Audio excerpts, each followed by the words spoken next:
With a caravan of Humvees, the U.S. military handed out food today in Port-au-Prince. It led to a few tense moments as Haitians rushed the trucks. The U.S. has outstripped every country in the world in delivering aid. But as Neil MacDonald reports, over Haiti's long history, America hasn't always played the hero. You will not be forsaken. Those were comforting words coming when they did, but the term the president chose neatly describes the people of Haiti, too. In this hemisphere, they are the forsaken. From the day their ancestors rose up against French slave masters more than 200 years ago, Haitians have been singled out for suffering and misery on an inhuman scale, and they can't be blamed for suspecting bigotry. Just listen to this lunacy uttered by an influential American conservative last week. They got together and swore a pact to the devil. They said, "We will serve you if you'll get us free from the French." It's a true story. And so the devil said, "Okay, it's a deal." The more mainstream view is that Toussaint Louverture and his band of enslaved patriots staged their successful rebellion all by themselves. And, much to the displeasure of the great powers of the day, they established the first black republic. They would pay for that. Haiti was isolated and punished by not just the European powers, but by the United States as well, which was a slave-owning country at that time.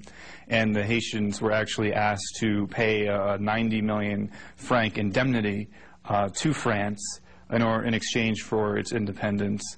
And if you cost that out over time, that would cost about $20 billion in today's dollars. In the decades that followed, European and U.S. policy towards Haiti could only be described as paternalistic. In 1915, to protect American financial interests, the U.S. military invaded and occupied the country. That lasted almost 20 years and took thousands of Haitian lives. Haiti's modern era, which began in 1957 with the rise of François Papadoc Duvalier, brought even more misery. Duvalier was a murderer and a villain, and Washington's man.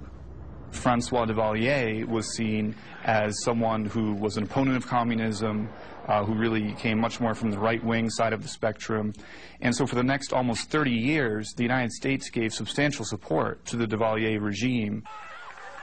Duvalier and his inheritors also built up what is known as odious debt, borrowing money to enrich themselves and their cronies, but which the Haitian people have been responsible for repaying to this day, even as a democracy.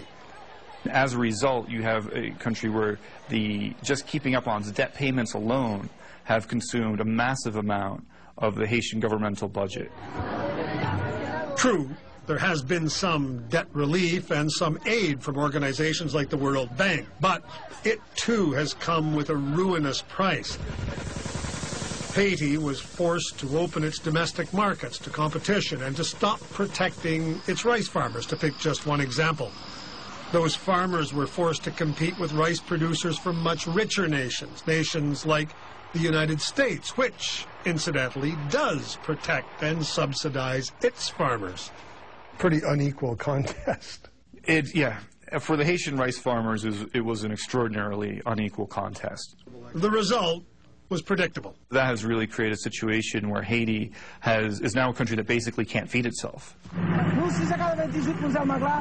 Haiti is also a country that's exceedingly difficult to leave if you're a Haitian. Even Haitians with credible claims of persecution are most unwelcome in the United States. They're more subject to detention, they're more subject to deportation. If a Cuban migrant makes it ashore in Florida, America offers immediate asylum. When a boatload of Haitians makes it, as these starving, thirsty people did a few years ago, they're rounded up and sent back home. It's been that way for decades. Haitians fleeing political violence in the early 90s were intercepted at sea. Some were penned up at Guantanamo Bay until they could be returned. Even after hurricanes destroyed much of Haiti in 2008, deportations from the U.S. to Haiti continued. Why? The United States has a deep-seated fear of dealing with a massive refugee crisis emanating from Haiti. So as a result, the United States has a tendency over time to play hardball with Haiti when it comes to migration. And this has contributed to a perception of inequality and of racism in U.S. immigration. Still, it must be said that the U.S. has at times also been Haiti's salvation, and this is one of those times. No other nation could have moved aid in as quickly and as massively, and no other people are giving as much out of their own pockets as the Americans.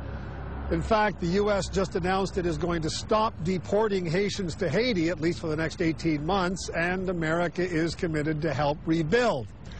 Some people say this catastrophe may prove to be a turning point. If it does, it'll be the first time. Neil McDonald, CBC News.